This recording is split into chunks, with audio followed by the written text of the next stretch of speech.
नमस्कार दोस्तों। Israel Palestine के बीच में हालत इस हद तक खराब हो गई है कि मानो एक जंग छिड़ गई हो। हजारों रॉकेट्स बरसाए जा रहे हैं और ढेरों लोगों की जानें जा रही हैं। इनफैक्ट कुछ बच्चों तक की भी जानें गई हैं। ये मुद्दा इतना कंट्रोवर्शियल है कि बाकी दुनिया के लोग दो हिस्सों में बंट गए हैं। इंडिया में भी ट्विटर पे दो ट्रेंड्स चल रहे थे टॉप पर, एक इंडिया स्टैंड्स विद इजराइल और एक इंडिया स्टैंड्स विद पैलेस्टीन। कौन यहां पर सही है और क्यों यह मुद्दा शुरू हुआ, फिर से क्यों यह जंग शुरू हुई, आइए जानने की कोशिश करते हैं आज के इस वीडियो में। अब यह है दोस्तों इजराइल पैलेस्टीन का मैप। इसमें इजराइल कहां पर है यह तो बड़ा क्लियरली दिख ही रहा होगा आपको, लेकिन पैलेस्टीन को थोड़ा ढूंढना पड़ता है। जो ऊपर का हाईलाइटेड रीजन है उस पूरे रीजन को वेस्ट बैंक कहते हैं और जो नीचे पतली सी ग्रीन कलर की स्ट्रिप दिख रही है उसे गाजा स्ट्रिप कहते हैं। अब इस पूरे नक्शे में जो ग्रीन कलर के एरियाज है वहां पर पैलेस्टीनियन लोग रहते हैं और जो डार्क ग्रीन कलर के एरियाज है वहां पर पैलेस्टीनियन सरकार का राज है। लेकिन जो वेस्ट बैंक के अंदर पिंक कलर का एरिया है वहां पर इजराइल का कंट्रोल है और वहां पर कुछ इजरायली लोग भी रहते हैं। अब ये नक्शा देखकर थोड़ा अजीब सा नहीं लग रहा आपको कि ये कैसे हो सकता है कि दो देश ऐसे एग्जिस्ट करते हैं 100 अलग अलग टुकड़ों में, 100 से ज्यादा अलग अलग टुकड़े हैं। और अगर कोई इंसान ऊपर से नीचे तक चलना शुरू करेगा तो देखेगा अच्छा मैं इजराइल में हूं, अब मैं पैलेस्टीन में आ गया, थोड़ा सा आगे चला अब मैं फिर इजराइल में आ गया, थोड़ा सा और आगे चला अब मैं फिर पैलेस्टीन में आ गया। कैसे हो सकता है? एक ऐसा देश कैसे एग्जिस्ट कर सकता है 100 से ज्यादा अलग अलग टुकड़ों में? इसका अपना ही बड़ा इंटरेस्टिंग इतिहास है। इतिहास की बात मैं इस वीडियो में नहीं करूंगा क्योंकि बहुत लंबा वीडियो खिंच जाएगा। एक अलग से वीडियो बनाऊंगा इसके बाद जो इजराइल पैलेस्टीन की हिस्टोरिकल सिचुएशन बताएगा कि कैसे ये हो पाया। तो कोई हैरानी की बात भी नहीं है अगर दो देश ऐसे एग्जिस्ट कर रहे हैं अलग अलग टुकड़ों में बीचों बीच, तो इनके बीच में कॉन्फ्लिक्ट भी बहुत ज्यादा होता है। इस नक्शे के बीचों बीच जेरूसलम का शहर है, 3 धर्म के लोगों के लिए बड़ा ही होली शहर, क्रिश्चियंस, मुस्लिम और ज्यूस के लिए। और जेरूसलम के साथ भी यही हाल है। जो वेस्ट जेरूसलम वाला एरिया है वो इजराइल के अंदर है, वहां पर बहुत से इजरायली लोग रहते हैं। लेकिन जो ईस्ट जेरूसलम वाला एरिया है वहां पर बहुत से पैलेस्टीनियन लोग रहते हैं और इंटरनेशनल लॉ के अकॉर्डिंग वो पैलेस्टीन का पार्ट है, लेकिन वहां पर इजराइल ने कब्जा कर रखा है। इजराइल का मानना है कि पूरा का पूरा जेरूसलम शहर ही उनका है और उनका ही होना चाहिए, और पैलेस्टीनियंस का मानना है ऑब्वियसली कि वो उनका है। पिछले कई सालों से ईस्ट जेरूसलम में ढेरों पैलेस्टीनियन परिवारों को एविक्शन फेस करना पड़ा है।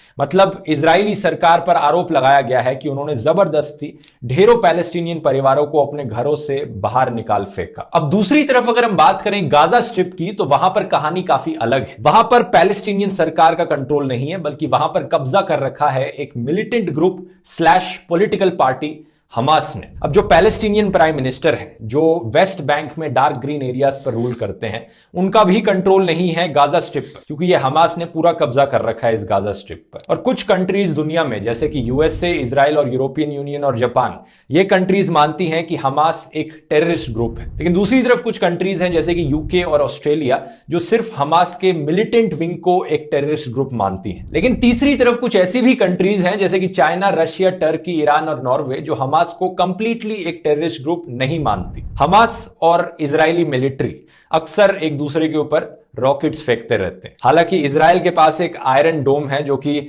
बहुत अच्छा डिफेंस सिस्टम है जो उन्हें प्रोटेक्ट करके रखता है हमास की तरफ से आने वाले रॉकेट्स से। तो जो रॉकेट्स की फायरिंग है और एयर स्ट्राइक्स है वो गाजा और इजराइल के बीच होते हैं। वहां पर वेस्ट बैंक वाले पैलेस्टीन का कुछ ज्यादा लेना देना नहीं है, वहां से कोई रॉकेट्स नहीं फेंके जाते इजराइल की तरफ, क्योंकि वहां पर बीचों बीच इजरायली लोग भी रहते हैं। लेकिन at the same time Gaza में जो बॉर्डर है वो बड़ा क्लियरली डिफाइंड है। गाजा के अंदर कोई इजरायली लोग नहीं रहते, बड़ा क्लियर डार्क ग्रीन कलर की स्ट्रिप है। इनफैक्ट गाजा के चारों तरफ कंप्लीट ब्लॉकेड लगा रखा है इजराइल ने। एक तरफ इजराइल ने ब्लॉक कर रखा है और दूसरी तरफ इजिप्ट ने ब्लॉक कर रखा है गाजा को कंप्लीटली। इन्हें इकोनॉमिकली भी कट ऑफ किया गया है बाकी पूरी बाहर की दुनिया से। इसी की वजह से गाजा के अंदर जो अनएम्प्लॉयमेंट रेट है, बेरोजगारी है, वो बहुत ज्यादा हाई है। जो भी पैसा गाजा के अंदर आता है अक्सर बाहर की दुनिया उन्हें मदद करना चाहती है वहां रहने वाले लोगों की। ज्यादातर टाइम हमास उस पैसे का इस्तेमाल करता है हथियार खरीदने के लिए और रॉकेट्स फेंकने के लिए। तो इस डिफरेंस को समझना यहां पर बहुत जरूरी है। जो बॉर्डर को लेकर प्रॉब्लम्स हैं, लोगों को घरों से बाहर निकालकर फेंका जा रहा है, ये प्रॉब्लम्स है। और जहां पर इजराइल को अक्यूज किया जा रहा है कि उन्होंने कब्जा कर रखा है जमीन पर, वो वेस्ट बैंक में है और गाजा में हमास है। अब इस बैकग्राउंड नॉलेज को आपने समझ लिया तो अब बात करते हैं करंट इवेंट्स की। ऐसा कहा जा सकता है कि यह करंट इशू शुरू हुआ शेख जर्रा के मुद्दे से। ईस्ट जेरूसलम में शेख जर्रा एक नेबरहुड है जहां पर कई पैलेस्टीनियन परिवारों को ऑर्डर दिया गया अपना घर छोड़कर जाने के लिए। साथ ही साथ अभी एक हफ्ते पहले कुछ एक्सट्रीमिस्ट राइट विंग ज्यूज ने बड़ी भड़काऊ रैलीज निकाली इन ईस्ट जेरूसलम के नेबरहुड से, जहां पर इन्होंने नारे लगाए डेथ टू अरब्स। जब ये रैलियां निकली, ज्यूज और अरब मुस्लिम कम्युनिटीज के बीच में टकराव हुआ, टेंशंस बढ़ी और आग में घी डालने का काम किया extreme right wing Israeli politicians ने।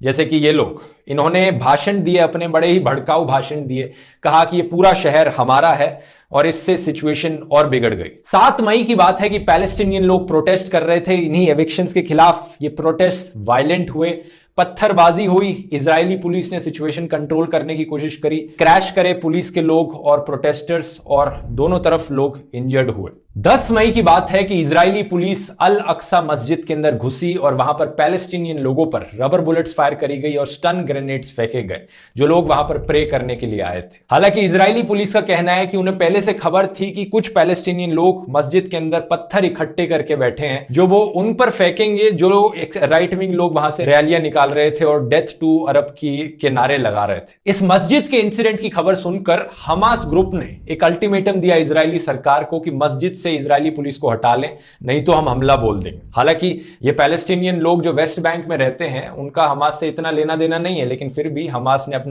अपने आप को रिप्रेजेंटेटिव दिखाने के लिए पैलेस्टीनियन लोगों का ये वार्निंग दी और कुछ घंटों बाद रॉकेट्स भी फायर करने शुरू कर दिए इजराइल पर। तो गाजा से इजराइल में हजारों की संख्या में रॉकेट्स फेंके गए हमास ग्रुप के द्वारा और जब ये रॉकेट की बौछार हुई इजराइल पर तो इजराइल ने भी रिस्पॉन्स में आकर एयर स्ट्राइक्स कंडक्ट करनी शुरू कर दी गाजा पर। इजराइल ने 130 से ज्यादा एयर स्ट्राइक्स करी गाजा पर और पिछले 2 दिनों में 40 से ज्यादा पैलेस्टीनियन लोग मारे गए हैं जिसमें कि 9 से ज्यादा बच्चे हैं और इजराइल की तरफ भी 2 इजरायली मारे गए हैं और 1 इंडियन की भी मौत हुई है। तो अब सबसे बड़ा सवाल यह उठता है कि यहां पर कौन सही है और कौन गलत। जस्टिफाई करने के लिए दोनों साइडों के पास बहानों की कमी नहीं है। इजराइल कहता है कि हमने यहां पर रॉकेट फेंक के एयर स्ट्राइक्स करी क्योंकि हमास वाले हमारे ऊपर रॉकेट फेंक रहे थे।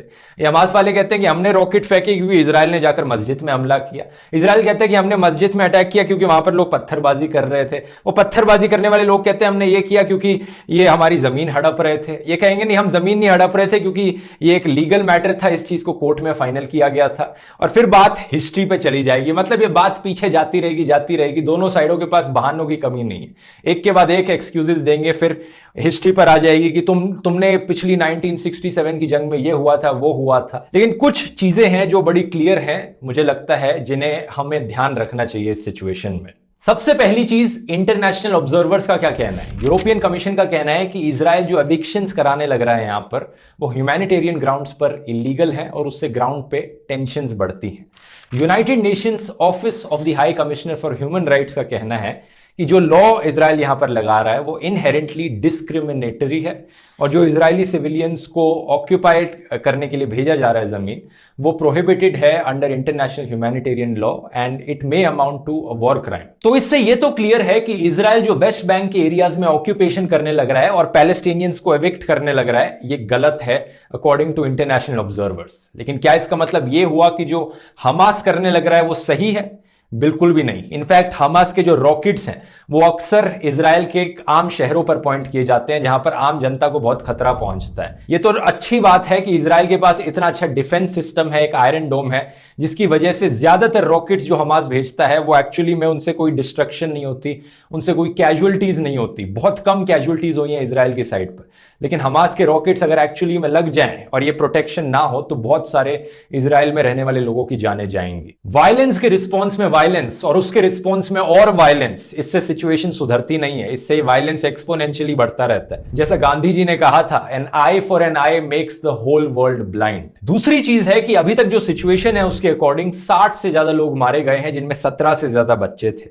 ये सब इंसान थे। लेकिन प्रॉब्लम ये है, अनफॉर्चुनेट रियलिटी ये है कि इजराइल और पैलेस्टीन में रहने वाले एक्सट्रीमिस्ट लोगों को यहां पर इंसान नहीं दिखते, उन्हें बस टेररिस्ट दिखते हैं। इजरायलियों को लगता है ये सारे पैलेस्टीनियन लोग टेररिस्ट हैं और कुछ पैलेस्टीनियन को लगता है कि ये सारे इजरायली लोग टेररिस्ट हैं।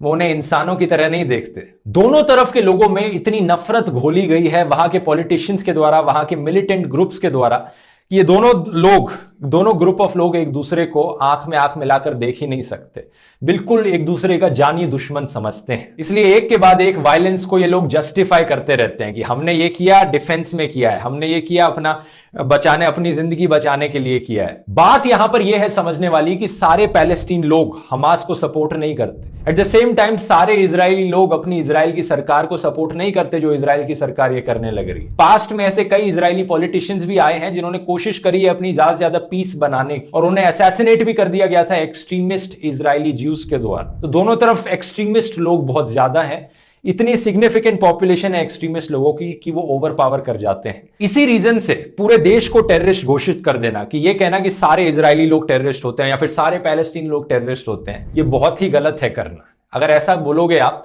तो इससे बस नफरत बढ़ेगी ही, कम नहीं होगी दोनों साइड्स के बीच में। तीसरी चीज यहां पर यह है जो स्पाइडरमैन फिल्म का कोट है, with great power lies great responsibility. दोनों साइडों को देखो, किस साइड के पास ज्यादा पावर है, बड़ा ऑब्वियस है। इजराइल की जो मिलिट्री टेक्नोलॉजी है, जो इनके डिफेंस सिस्टम्स है, जो इनकी एजेंसीज है मोसाड जैसी, उनसे कंपीट करना नेक्स्ट टू इम्पॉसिबल है। ये दुनिया की one of the best military powers है इजराइल। तो इतनी पावर के साथ साथ इनकी रिस्पॉन्सिबिलिटी भी बढ़ जाती है। जो हमास जैसे लोग हैं जिन्हें इजराइल टेररिस्ट मानता है, अगर टेररिस्ट ग्रुप रॉकेट फेंकेंगे तो इन्हें भी उन्हीं की तरह रिस्पॉन्स करने की जरूरत नहीं है, इन्हें वायलेंस के रिस्पॉन्स में वायलेंस करने की जरूरत नहीं है उसी लेवल का। इजराइल ने गाजा में जो एयर स्ट्राइक्स करी हैं उसमें बहुत से सिविलियंस और बच्चे भी मारे गए हैं, और इजराइल के पास इतनी टेक्नोलॉजी है, उन्हें इन चीजों का तो ध्यान रखना चाहिए कि वो जब टारगेट कर रहे हैं तो सिर्फ उनके रॉकेट लॉन्चर्स को करें या उनके टेररिस्ट ग्रुप्स को करें। बच्चे तो कोई यहां पर टेररिज्म का काम नहीं कर रहे हैं ना। और ये कहना कि यहां पर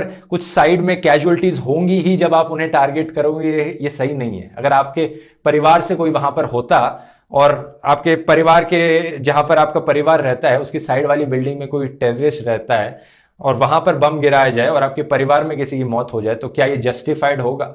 बिल्कुल नहीं होगा, स्पेशली जब ये काम दुनिया की one of the top military powers करे। तो ये चीजें कुछ सोचने वाली हैं, इन्हें ध्यान में रखना जब भी आप इस इशू के बारे में किसी से बात करो। तो बाकी आने वाले टाइम में मैं एक डिटेल्ड वीडियो बनाऊंगा इजराइल पैलेस्टीन की हिस्ट्री पर, उसी से ही बहुत से और सवालों के जवाब मिलेंगे जब आप इनकी हिस्ट्री डिटेल में जानेंगे। तो मिलते हैं अगले वीडियो में। धन्यवाद।